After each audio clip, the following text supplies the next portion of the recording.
Hi Trader, Tina here once again from ShortMeTina.com with my daily recap. Let's kick up two things. So I know today is Saturday, March 20th. So the March Blitz goal was to do a video Monday through Friday, not when the market is closed. However, believe it or not, I did not even have 1 minute yesterday. Not even a minute to record and upload a video. And so while my videos are about 10 to 20 minutes in length, it oftentimes can take, about an hour or two to record, do the basic editing that I do. So while the videos are just, again, 10 to 20 minutes, it oftentimes takes hours to actually record. So did not have that time yesterday, like literally at all. And normally, and I wasn't around my recording equipment either. So typically, I walk with my laptop every single where I go. Like I'm that person with a book bag, a backpack, and even with that, I didn't have the time to do it. So I apologize. So to make up, I'm doing it today. We're still within the week, so you still got your 5 videos, not on Friday, all right? But we will be reflecting on price action that happened Friday because the markets are closed the weekend. So for me, let's call it a continuation. So we're going to kick it off with the SPY, the S&P 500 daily chart really quickly. So if you want more color on this, if you're new to ShortMeTina, welcome. But if you want more color on the SPY, just look at any of the videos that I've done so far in March. It explains it a little bit more in detail. I'm just going to do a really brief run through. So I'm no longer short the SPY. Like I said, I closed my position when it looked like things were getting a bit bullish. However, in my mind, I'm still paying attention to this upward trend line that has, for the most part, for over a year or about a year, right? We bottomed March 23rd last year. So it's almost a full year since we bottomed. And this trend line has remained intact for that year, with the exception of the beginning of March. Right here, you can see the breach with this wick. You can see the breach outside of these two times here, which is when I actually went short. We had a bit of a pullback the last 2 trading days, right? Friday, we pulled back about 0.51%. Thursday, we pulled back to the tune of around 1.45%. We closed at 389.48, so we're still trading. We're still trading relatively close to all-time highs. I see it here at 398.12. So I wouldn't say that the SPY is bearish, right? Because we're still within this 1-year uptrend, but the closer it flirts to this line, where the closer it trades around this line, in my opinion, there's a likelihood that it's going to break. And if it breaks and sustains that break, meaning it doesn't, rebound the way it did here, that will look a little bearish to me. So the fact that it's hanging around here is what is causing pause and hesitation on my end to go full force in the market, hence why I'm on the sideline overall, with the exception of a few trades. So I say all that to say that, granted, there's a lot of things to consider. One, we're above that 1-year trend line, so that's bullish. We're trading close to all-time highs. That's very bullish. However, there is pause because we breached this upward trend line once, well, we can say twice before because it happened 2 days. And we are coming relatively close to this trend line once again. And in my experience, the more time a market flirts with a particular level or a particular base or support, the chances or the likelihood of it breaking increases. So not short, closed out my short, but I'm willing to put on a short if the market once again breaches this line and sustains that. All right, what else? All right, and then we have GPS. Let's fix this a little bit. Let's go to the daily view.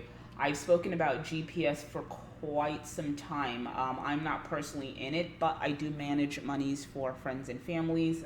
They trust me, and they spoke about Gap. I think last year when it came out that Yeezy, Kanye West was doing some sort of partnership with them. At the time, the stock was up about 30-40% on the day.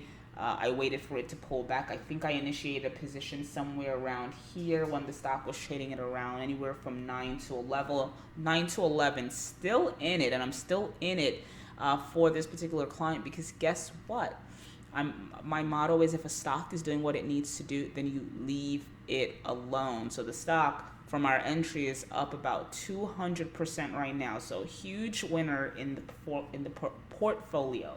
So you're asking yourself, okay, so that's one. When did I start talking about gap? If you go to my website, ShortMeTina.com, this has been on our watch list since January. What was it trading at in January? It was trading around $20, right? And I talked about that $20 level, and I said, well, based on price action, based on my understanding of technical analysis, I can see GPS trading at around $30, and right now it sits at $30.99. It was up about 0.36% on Friday. Do I think that's it? No. Again, daily chart going back to 2018, so that's about 2 years, and you can see we're really trading at levels we really haven't seen since 2018. Granted, we definitely traded above that range slightly in 2019, but it could not hold that. So right now we're holding above that, let's say $28 to $30 level. I think as long as it can hold, and I have reasons to suspect that it will, I can see us really revisiting here. Right, I can see us getting to around $35. So still potential upside from here. I still like GPS gap. What else?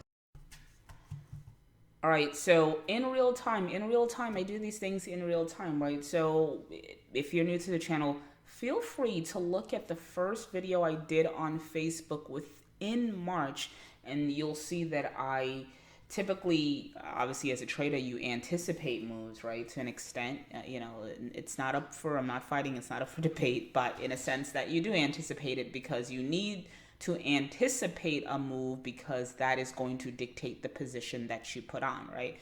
Because I know a lot of folks out here saying, well, we don't anticipate the market, we just flow or follow it and all that other stuff. Like, I get where they're going with that, but to put on a trade, so the act of putting on a trade says that you are expecting a particular move, right? Anyway, so I talked about the bullishness in Facebook a couple of days ago, around here, when the stock actually broke through this 6 or 8 months of downtrend, right? So for me, I said, well, we have been in a downtrend characterized by lower highs for about 8 months. We actually broke through this downtrend here, so that signals for me there's the likelihood that the stock or the market, Facebook in particular, might be ready to rip. So on Thursday, we had a bit of a pullback, so I'm pretty sure that spooked some, right? We pulled back here to the tune of around 2%, but that would have been right here the opportune time to actually take a long position. Do I think it's too late? Absolutely not. I'm not telling you to take the position. It's now on my radar to possibly enter, waiting for the right price. We definitely had some bullish price action on Friday, up about a little over 4%, closed at 290.11. 300, without a doubt, unequivocally, in my opinion, is on the radar. And based on a couple of metrics, right? For me, you're asking, well, what do you where do I think Facebook tops out? Not forever, but in the shorter term. For me, I think based on my measured move, it tops out around 367, 370. So that's that's like about 80 points from 290. So Facebook definitely on my radar. I can see myself entering a position relatively soon, looking for it to break that 300 in the shorter term, and I think 367, 370 is on the horizon. Pay attention to Facebook. Do not say I didn't talk to you about that. So I'm going to tell you about another stock that I talked to you about since last year, I believe, but definitely more recently, the beginning of the month, and the beginning of the year, that's already up about 50%. So let's get to that right now. All right, Spcb, huge winner on Friday. It's up about 54% on the day, closed at 220. You can see the stock gapped up here, going as high, topping out at 295 before slightly pulling back to 220. So for me, I would be paying attention to here. You can see, although we topped out, we had that gap up in the first hour of trading. hit that high of 295. You can see here, if you pay attention to volume, it was on selling, and the stock really pulled back since the first hour of trading. It kind of trade range bound with the low clocking in at around 204. So I don't know what's going on, or I don't know what happened in after hours. This is just based on what I'm seeing now. Closed at 220. Session lows came in at 204. So for me, if the stock in pre-market on Monday drifts towards session lows, right, that's not a good sign, and the likelihood of it breaking increases, right? So sitting here at 220, you ask yourself, should I get in the stock? I'd be cautious, but if you definitely want to get in and make a long play, I think ideally the best place to go long would be that 204 level, that session low on Friday, because you'll probably get that 20 to 30 cents bounce. But pay attention to this line here, support. If it breaks, chances are we're going to get a sell-off. What else? All right, really quickly, we're going to wrap it up with Tron. Probably it's up about 14%. You can see it's trading a little over 6 cents. And I've actually held Tron, my worst by far, although I'm in profit, it's by far the worst performer in my crypto portfolio.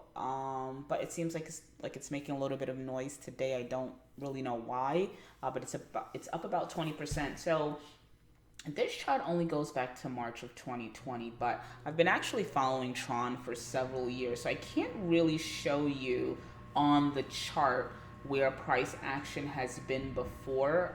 So right, based on this chart, it has what it's trading at now as all-time highs, and that's actually not the case. Tron, believe it or not, at one point when I was actually holding it, and I'm still holding it, I was trading at around 50 cents. So I think we're going to get there anytime soon. No. But again, based on how the stock traded in the past, sitting here at 6 cents, and just, trust me on this one, sitting here at 6 cents, I can see the next level for Tron being around 10 cents, and after that, and I don't know where that chart is. Like, I just found the chart on trading view, but I can't find it anymore, where it painted like a 3 or 4 year history of Tron with these metrics. So based on that chart that I saw that I cannot find anymore, the next level of resistance for Tron is around 10 cents. So that's about another 40% of upside from here. And after that, it's about 20 cents. So that's another 100% from the initial resistance of 10 cents. So can I see Tron getting to 20 cents over this weekend? Absolutely. Anywhere from 20 to 25 cents. I do believe at some point we hit $1, but just based on how it's been trading, I can't see that happening sooner.